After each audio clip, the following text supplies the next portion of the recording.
Hello guys, welcome back to another video. Today we are reacting to game theory, how PewDiePie lost YouTube to T-Series by the game theorists. And I didn't plug my light on. Okay. We need to do this real quick. I just realized I didn't plug my light. So, gather round, all you bros and non-bros. No, don't. But yeah. 3, 2, 1. Let's react. Gather round, all you bros and non-bros, as I tell you the story of how PewDiePie got dethroned from the #1 most subscribed spot on YouTube. Just nothing of the recording is still running. Ba-ba-ba-da-ba. What's happening? Oh, that's the old game theory. Okay. That speaks for itself. It's pretty old. Because now it's like, I don't know, it's better, it's good. But this was like the simple. It was like the simple time, you know? The simple time when YouTubers didn't need 10 minutes. They need 10 minutes. The time when YouTubers didn't need 10-minute videos. The time when demonetized wasn't a thing. This was the time. And this time was great because you could upload anything you want and it's gonna be great. And everyone will like it. And you're gonna get money from it. But now you can't. And you follow YouTube's terms of service and that type of nonsense that no one wants to access, but it does. Hello, Internet! Welcome to Game Theory, the show that, I've heard through the grapevine, gets passed around by YouTube employees whenever I do a meta theory about how the platform works. So, hey guys, good to see you again. Sorry you missed out on the ending of the FNAF franchise, but that's okay. Hey, by the way, thanks for watching your own platform and your creators. Glad you survived the GDPR. Sorry about that whole European Article 13 stuff. Let us know what we can do to help. But now, the meme ban, yeah. That's probably how PewDiePie got dethroned. Because of the meme ban. He's working with a lot of memes, so that's why he got dethroned, because of the meme ban. Why does the meme ban exist? now guys, I need to talk to, everyone. You know who else apparently sees these episodes? Other YouTubers, when I do episodes that talk about them at least. Hey, I don't blame them for skipping all the other episodes about FNAF and Luigi's Ding Dong. Doesn't speak to their interests. Anyway, why did MatPat do a game theory about Luigi's eggplant? I mean, why is that a topic that you would ever want to know? Why? The spotlight today is PewDiePie. Again, for what it's honestly... like 2015, 2016. Because that's a famous picture for PewDiePie. And that's 2015, 2016, I think. may be the very last time. I can hear a Swedish accented sigh of relief coming from across the ocean. But seriously, I am a huge believer in PewDiePie, even if I sometimes don't agree with how he delivers his jokes. I just want to put my pro PewDiePie support out there, since it's easy to confuse an analysis of what he does with a critique of what he does. Okay, well, that video was a critique. Anyway, I've said it for years offline, Felix is one of the smartest creators on this platform, in a way that the media doesn't really give him credit for, evolving himself and his brand no less than 3 times over the course of his career. Away from gaming, before gaming on YouTube started to take a hit, he transitioned into comedian, commentator, reactor, voice of the platform, and eventually the destroyer of memes that he is today. And deviating from what your audience loves to watch you do is a huge challenge on YouTube. So to do it 3 times or more is really impressive. It's not... Yeah, definitely, because if you switch to another category, if you go to games, and switch to another category, maybe everyone would unsubscribe and everyone would hate you about changing to another category. But PewDiePie did that, and he didn't lose subscribers. He lost some, but when he transitioned to not playing games, that's where the controversy happened. And yeah, you probably know the controversy that he's been going through while he's left the gaming community. He's still playing games a little bit, but not commonly. Not an accident that he just passed his 5-year anniversary as the largest channel on the platform. But it's also not an accident that this will be the final few weeks he's able to celebrate. Okay, no. Yeah, this will probably be. Wait, I'm just gonna search how many subs does T-Series have.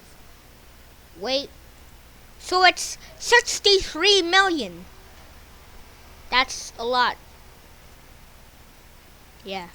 So let's go back to the video that we are reacting to. This is not a video about searching how many subs does T-Series have. This is a video about reacting to this thing. Does that not work? Or no? You see, all good things must come to an end, and PewDiePie is about to hand Yeah. over his YouTube most subscribed crown to a new Because channel. everyone knew that he would. Everyone knew that he will not be the most subscribed person in the world, because everyone knew that he was going to get dethroned by T-Series because they're just gaining a lot of subs every single day, and they knew that someone would pass him. Even in 2013 when even in 2013 when he what's the word I'm looking for? When he just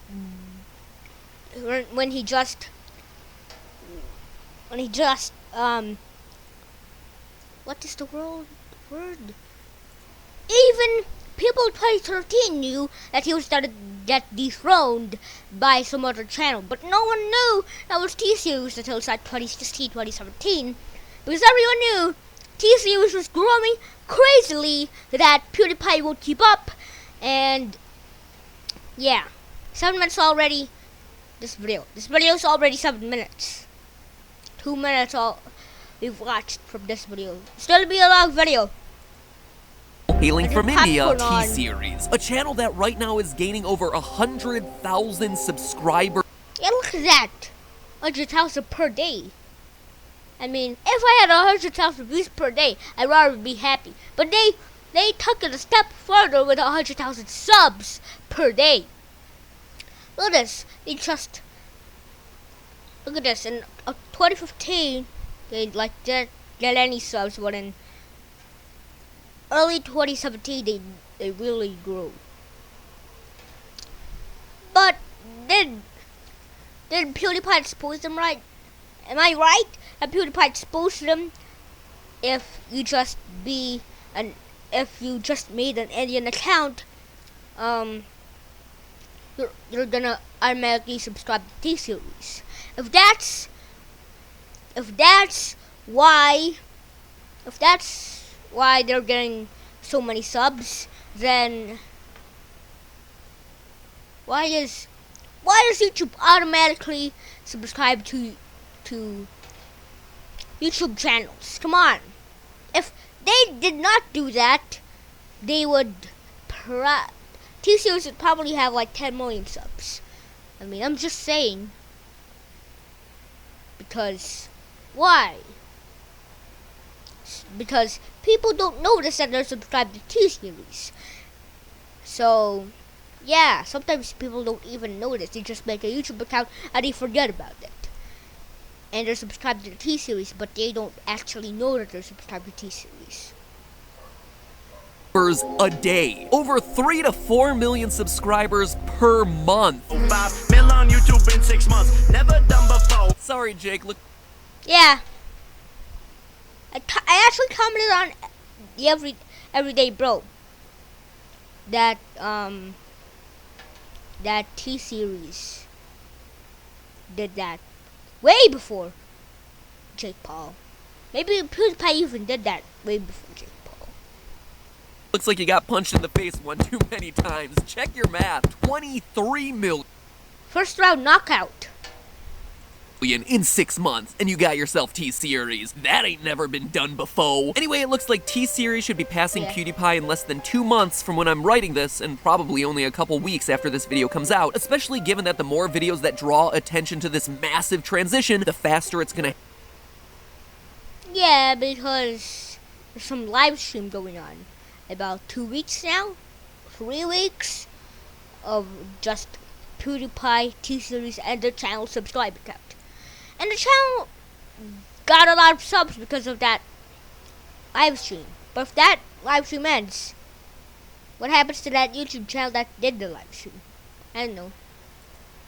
Happen. But if that level of growth to you, 23 million subscribers in 6 months, seems weird, well, that's because it is. T-Series has some unusual things going for it. This transition is more than just a YouTube channel going from #2 most subscribed to #1. This is a statement on the global shift in power, an upheaval of the old guard, and a byproduct of a massive battle going on for the future of the internet. And if you think I'm exaggerating, I am not in the slightest. So in this episode, I'm gonna show you how this channel is literally the perfect storm of a YouTube channel, and also indicative of this battle that's going on for the future of online culture. And when I'm done, the fact that T-Series is taking over YouTube won't just be surprising, it'll seem almost inevitable. Here's what I mean. To start off with, the first factor is kinda obvious: lower competition. This is the argument I used way back in the day about how PewDiePie took over YouTube, and in the media coverage for T-Series, I've seen a lot of coverage that cites that theory. And sure, this is certainly a part of it. T-Series is a big fish in a small creator pond in a massive audience ocean that is India, where YouTube has 225 million monthly users. T-Series... Wow! 225 million monthly users. Golly. That's probably the first time I've ever said that word. Golly.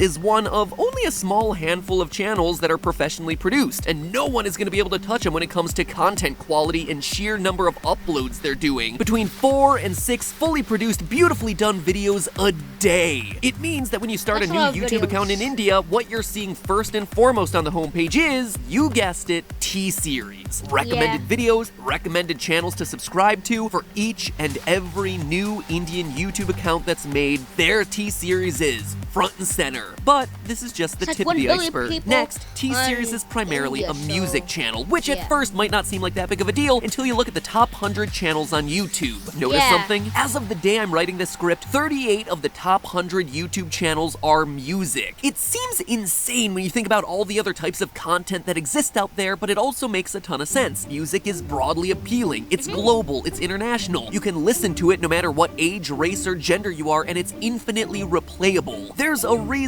why YouTube spent most of 2017 in an excruciating standoff with all the major US music labels in order to keep music on YouTube. We should probably be thanking them for it, by the way. The music industry is run a lot like a mafia. Anyway, the point is that YouTube stands to make massive amounts of money from music channels. Oh yeah, and it's also been known to do a little creative math, shall we say, when it comes to subscribership of those channels, to appease the egos and businesses around music's biggest stars. For instance, when Meghan Trainor established an official YouTube channel, YouTube funneled all the subscriptions from unofficial Meghan Trainor channels into the official channel, essentially auto-subscribing them to an official Meghan Trainor channel to make it look like she had a substantially larger presence on the platform.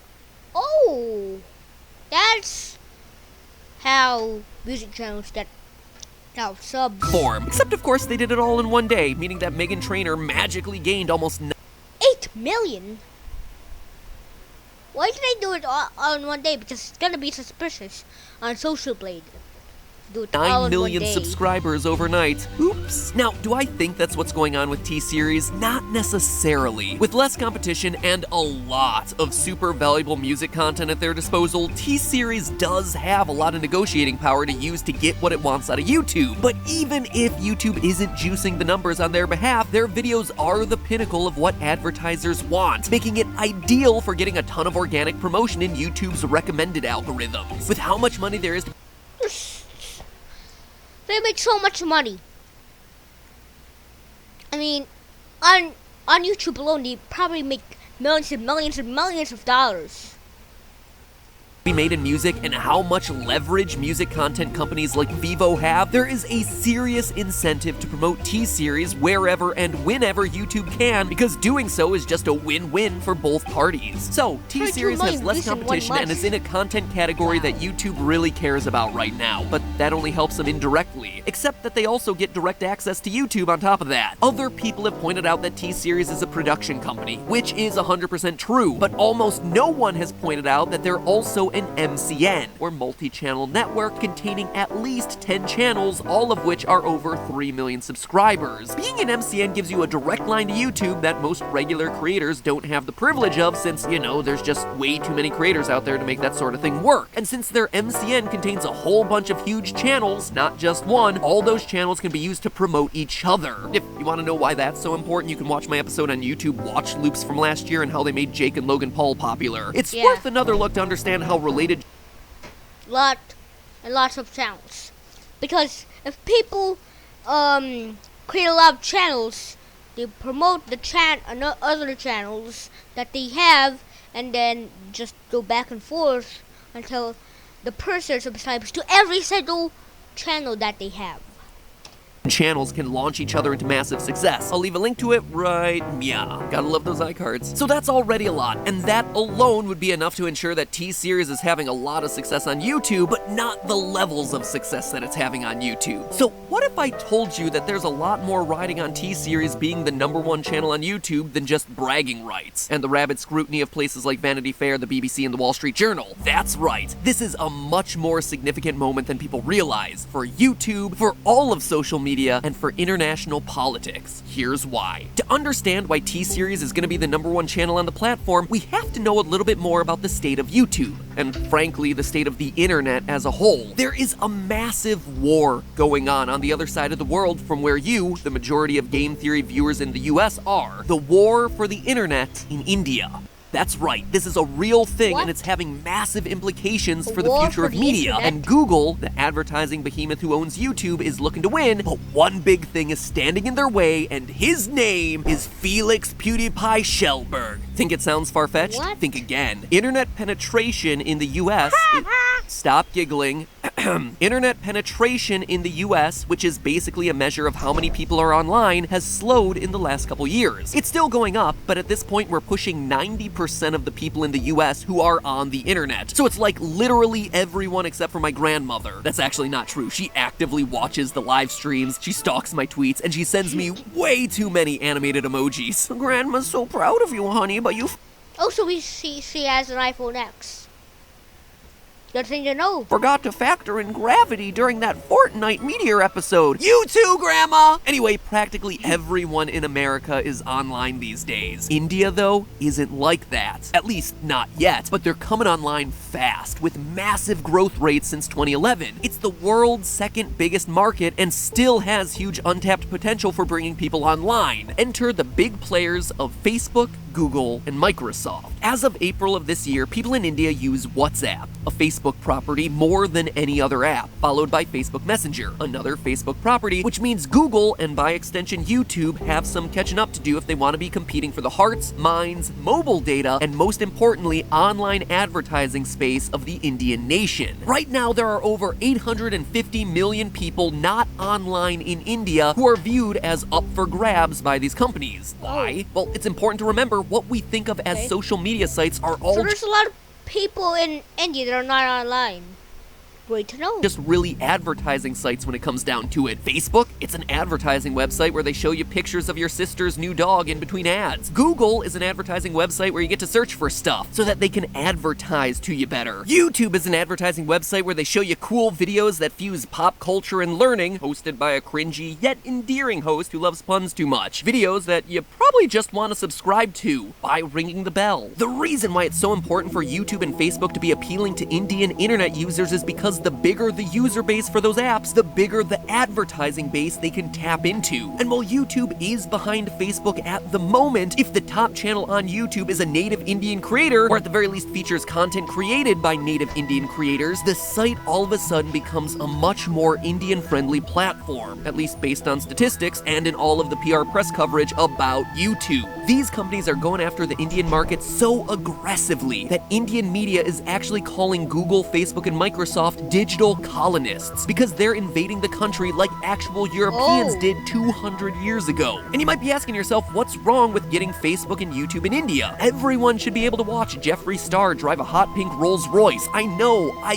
get it. The thing is, it gets really complicated. To win over users, Google, Microsoft, and Facebook are offering stuff like free internet or free data with stuff like Facebook's Free Basics program to help rural India come online years and sometimes even decades before the country's own infrastructure would be able to support it. This allows a lot of great things to happen, allowing kids to get a better education, allowing people to bring businesses online, and allowing individuals to connect with each other in ways that they couldn't before. And all of those are incredible. However, it's also a power move for these companies who know that if the population starts using their products, they'll be hooked on them for years, allowing companies like Facebook to recoup their investment and, more importantly, keep their competitors. I think I just lost internet. It's shredded, so technical difficulties. There first. The other thing that most people don't realize is that big businesses influence everything, including politics. And that's where people are starting to get really nervous. After getting our ears talked off about Russian bots tampering in the US elections, you'd think that the US was the one with big social media problems when it came to politics, but we are nothing compared to India. In India, fake news is everywhere, and recent elections have been completely overrun with false campaigning. Worse yet, what people really don't realize is that companies like Facebook work directly with candidates or elected officials in order to help them build their social media presence. So the line between educating a public... So if they build up their thing and then the politics everything, what happens then? Because now internet is influencing politics, and that's pretty bad, okay?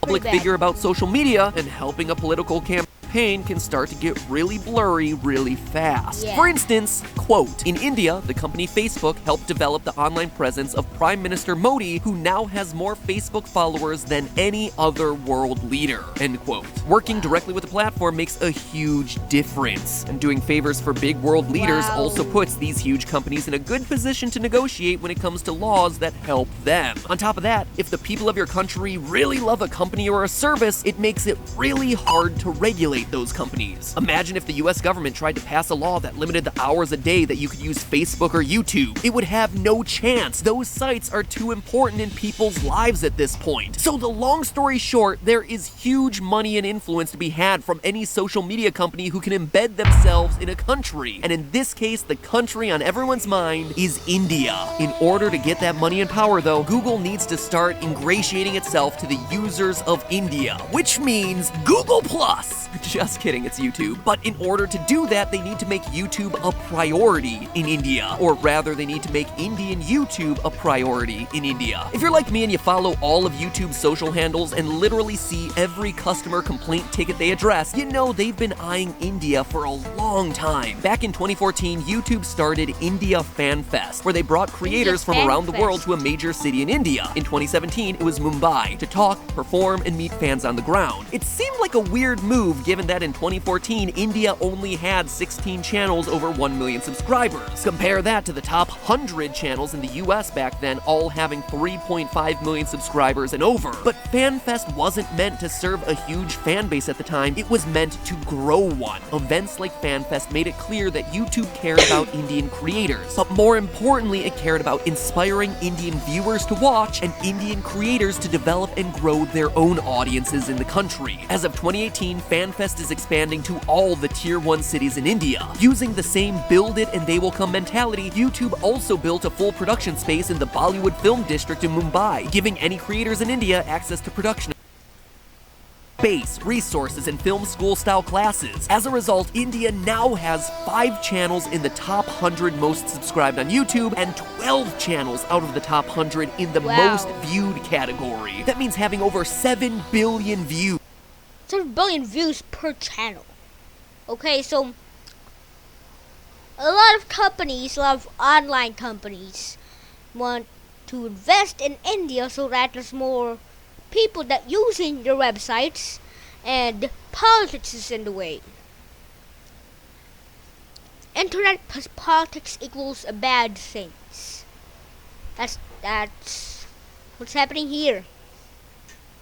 And at this point, I'm sure you're saying, okay, great, everyone wants viewers in India, but what does that have to do with T-Series? Now, this is all important because in the race for internet users in India, T-Series represents exactly what YouTube wants in this system. It's a channel that does music, behaves professionally because it's a production company, produces a ton of content that's brand friendly, and is honestly a fantastic symbol of this entire battle for the internet. It sends a clear message to viewers in India about YouTube. YouTube is a home for you. It's a place where Indian content creators not only succeed, but also dominate. You should be watching YouTube because it's not just cool videos, it's cool Indian videos that you yourself can make and consume. So after all of that, you can see how the rapid rise of T-Series isn't a matter of luck, and it is certainly no coincidence. It's a major production company that actually owns a ton of enormous channels, all working in a low competition country to produce music, the most sought after of all content on the platform. The country they're working in is also the biggest hotbed for technology growth in the entire world, with every social technology platform begging to pour money and resources into supporting them, promoting them, and exposing them to new fans and new users. Those same platforms are looking to undercut all the other ones and win over the hearts of the second biggest country in the world so they can rake in billions of dollars and potentially influence the politics and industry of India for decades to come. So yeah, Felix, this might not be a train that you can stop, but in all seriousness, if you think I credited your success to some outside factors, they would have literally been nothing compared to the advantages that T-Series currently has here. And while they're the first major production company to top the charts of YouTube, I am pretty sure that they won't be the last. I honestly think that this transition is the end of individual channels winning out on YouTube when it comes to subscribership, and the start of this new era of production and media companies topping these charts, which honestly is really sad. PewDiePie, not only the longest to hold the title, but the last. Unless all you theorists rally together and get game theory up there, subscribe buttons down below, you know where to click it. If you're in India, spread the good word. Now if you'll excuse me, I'm off to learn Hindi.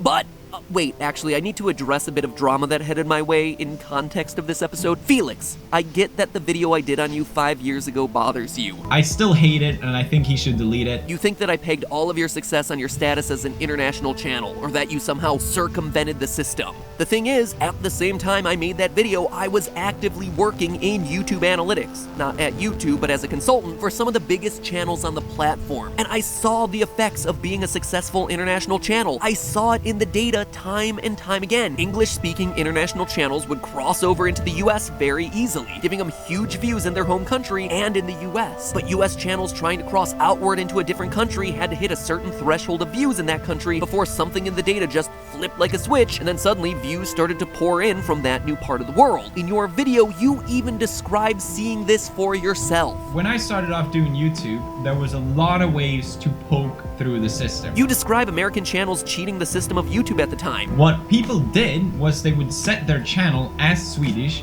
even though they were American. They did that by setting their channel's official country codes other than the US, where there was less competition to get onto the home pages. But here's the thing, if indeed this technique worked, which you seem to acknowledge, it annoys me because I was so frustrated by this back in 2013. Then wouldn't you, by moving between countries while still uploading, whether you intended it or not, wouldn't it also work for you? You being an English-speaking channel whose channel country was set to Sweden and was uploading from multiple different European countries. Whether it was intentional or not, you somehow benefited from the same system. You literally confirm my theory in your video critiquing my theory. But here's what I will say, because again, I like you and I respect you. I don't want to be a negative force in the YouTube community, and I don't want to belittle what you yourself have done. So here's what I'll say. I've worked with a lot of channels over the last few years, literally hundreds of channels since I first did that video about you. So if you do want to clear the books and potentially refute that theory that I did back in 2013, heck, let's do it. Hit me up on Twitter and let us figure out a way where you can share your channel's viewership data with me so I can see your analytics. If I wasn't right in my initial assessment, I would be more than happy to say it here or anywhere. 100% serious. Because the thing is, if I'm not right, then your data is going to be really interesting. And frankly, I would be learning something cool about your channel and about how YouTube worked in 2013, and I'm sure it's a story that a lot of people would be interested in. It was an important culturally shaping moment, so that data and that story is really important to tell correctly. And honestly, there's nothing to lose on your end. At worst, I just keep the video up and I don't do a correction theory. To me, learning something new would totally be worth it, even if it means publicly admitting that I was wrong. I know I get a lot of flack on this channel for being this know-it-all douchebag. That's part of the character of the channel, I think. And I'm pretty sure that I have it right, but I'm not an unreasonable guy. If I'm wrong, I am wrong, and I am totally cool with that. Heck, if I'm wrong, I'm really curious about it. And honestly, I don't want you to feel bad about what I said, or that I'm taking away your accomplishments or anything, because you've done really good work on this platform. Anyway, the ball's in your court, okay? Okay, Brofist. You don't do Brofist anymore, but okay. Hey, by the way, thanks for including us in that meme review that one time. That was really funny. See, I watch your content. But hey, that's just a challenge. A YouTube challenge. Hopefully we can work something out, Felix. What challenge? I'd say challenge. I don't know, but... thanks for watching, and of course, peace to all the people that have peace. Peace.